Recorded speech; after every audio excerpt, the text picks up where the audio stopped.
Hey everyone, welcome once again to the Maymi.com for our very first episode of Survive to Thrive TV. I'm so excited to bring you the first episode here because our guest today really is a phenomenal person, and I couldn't think of someone better to open up our inaugural episode for Survive to Thrive TV than one of the premier speakers and authors right now in the country.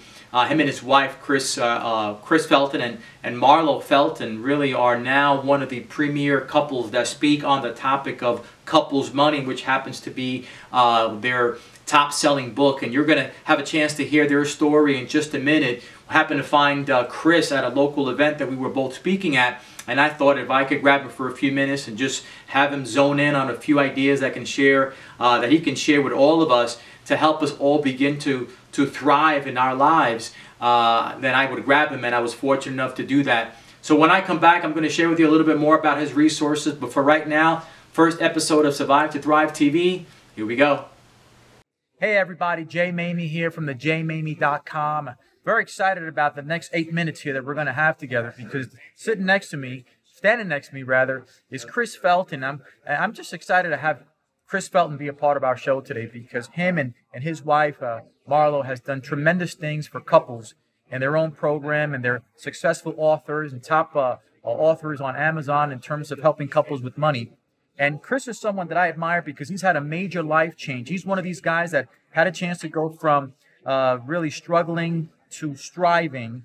And of course, that's the theme of our show. So when I found out that he was at an event, I wanted to get close to him and pick his brain a little bit and then share with you guys what's in his head and the things that he had to go through in order to take himself from point A to point B. So guys, I want you to help me welcome Chris Felton. Chris, you wrote a great book called Couples Money. And I want you to share with our listeners and our readers and our viewers, what was the purpose of that book and what was your intent when you decided to write that book? Well, my wife really wrote it. Okay. But because of the title, she slapped my name on it. But no, we were at the edge of a financial cliff. We had accumulated, $250,000 in unsecured debt. We were bleeding about $6-7 grand a month in negative cash flow, and we had a blowout fight one night, and we just, instead of trying to kill each other and declare bankruptcy and file for divorce, we decided to join together and change our lives. And so what she did is she said, well, we obviously need to think different. So she spent 2 years basically interviewing multi-gajillionaire couples that had wealth, not only financially, but in all areas of their life. And we learned how they thought. We applied it to our lives. We applied the tactics, and then we transformed our relationship with money, we transformed our thinking, and we transformed our life. And so the book is really about that, how to go from broke to really financially free in a short period of time by doing what we learned and applying it to our lives. So that's the gist of the book. I know you personally went through some challenges early on, and a lot of our viewers are people that are trying to figure out, how do I go from a place where I might be discouraged or depressed to a place where I can rise above that? What changes do I need to make in order to really excel in my life? And Chris's personal story really exemplifies going from a place where he wasn't happy to a place now he's doing fantastic in his business, in his speaking business, book business. So I want to ask you, at what point did you realize things had to change, and what did you do to change? Well, it was the night we had the blowout, right? That was kind of our line in the same moment. And what I realized was, wherever I had a problem, I've always been there. You notice that, right? Yeah. Wherever I've had a You're the common denominator of your problems. I was the common denominator of all my problems, and I just took, personal responsibility for our situation. And one of the things I teach people is accepting where you are.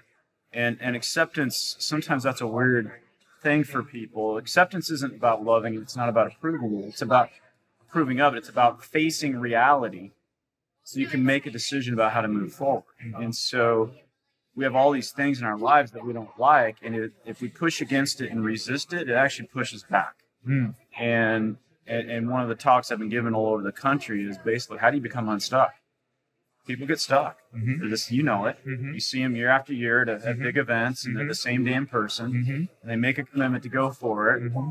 They're not, because they're not changing personally. And so once we just, instead of hating our situation, once we kind of accepted it, then we're able to move, right? Versus continuing to hate it. Because where your focus goes, your energy flows.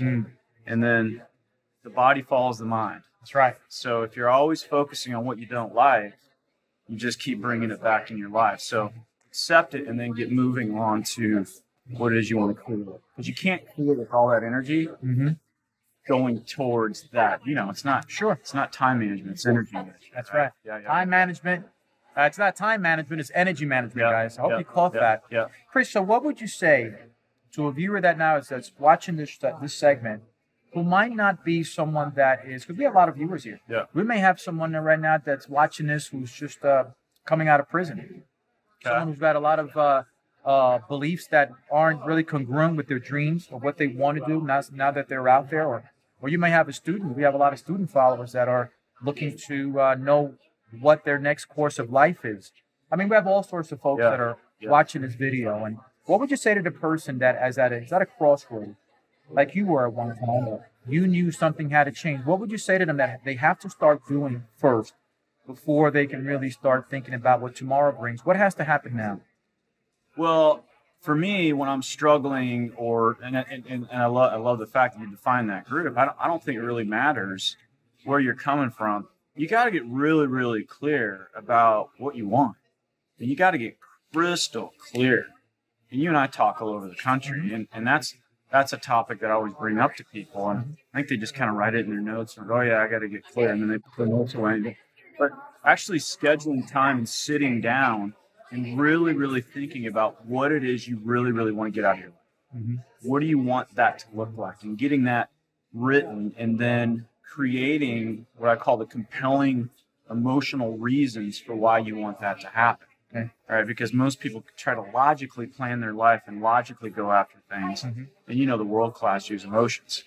So I would just ask, whether you're coming out of prison or coming out of college or entering your business, what do you really want to create? Why do you really want to create it? Yeah.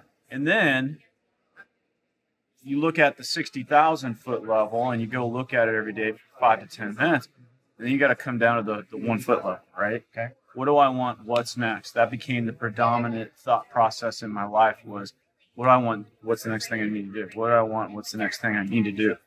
And most people that struggle, they really discount small steps and how powerful compounding is. I mean, you and I are successful because it's just been, the compounding of small things over a period of time it's phenomenal. So instead of trying to make this big drastic shift, which most people try, and then they don't get the results and they beat the crap out of themselves and they stay stuck. That's been my message this year, is how to get unstuck. You got to really small step this thing. So final question, and I'm glad you said small step. You've got somebody that says, okay, Chris, I get the picture. You are now where you want to be. I know we can never be satisfied with where we want to be. We're always pushing for more. But what would you say to that person that is sold out on the fact that, okay, I've got to make some changes. I've got to get rid of head trash. I've got to let my energy flow to a better place. What would you say to them right now? They get done with this video. What would be the action step you would give them that possibly you took in order to get them unstuck and on their way to their goals and dreams? Well, I mean, you got to have some form of a plan to grow you. I mean, that's it. I mean, my life changed when I hung my hat on, actually a major leader that we work with say, grow you, everything else will handle itself. So once I said, okay, I can actually control the growth of me, and I don't need to worry about all this out here. I just focus on me. I focus on growing me. And the coach I worked with for years, the analogy that he gave was he said, your life right now is like a hourglass of black sand. And it was. I mean, it was crap, man. It was bad news. He said, and you're not going to change your life in 21 days. Okay. And you've been thinking a certain way for so long, it's not going to spin out in 21 days. So be kind to yourself. Very crucial. Love, approve, and accept of yourself is really one of the root of all personal development needs to lead to that road. But he said, just drop a little piece of gold in there every day. And that's for me, it's 30, 45 minutes, hour, whatever it is in the morning, of having some morning routine that I can stick with And then you drop that little piece of gold in there every single day, and then you wake up one day and you're like, holy crap, man, it's all gold. Right? So growing you, having some form of routine every day where you're putting growth into your plan, and you wake up, and then the outside world's going to match the internal. And that's good stuff. So Excellent. yeah. So, guys, let me summarize what Chris just said, was really powerful. If you're going to go from thriving to surviving, he said, have a plan to grow you. Beautiful. Yeah. That's the first step. Have a plan to grow you. Chris, we appreciate you being on the show today. Yeah. How can people get your resources? How can they find you? Yeah, couplesmoney.com. And so a couple things we got there is a lot of my talks, a lot of Marlo's talks. We got our book out there. You and I were just talking about our mastermind that we have called our Couples Money Forum. Anyway, couplesmoney.com. We're on Audible, Amazon, whatever. So that's where our stuff is. So I appreciate you a bunch, and I appreciate you guys listening, and thanks for having me. Absolutely. Guys, come back for more at thejmaymi.com, Survive to Thrive TV show. We've got more to come. So, guys, I hope you enjoyed the interview with Chris Felton. If you want to have more information about Chris and his wife, you can go to their website, buildadreamlife.com. In the meantime, make sure you come back and check out our website for more of these videos. And don't forget, subscribe. Talk to you soon.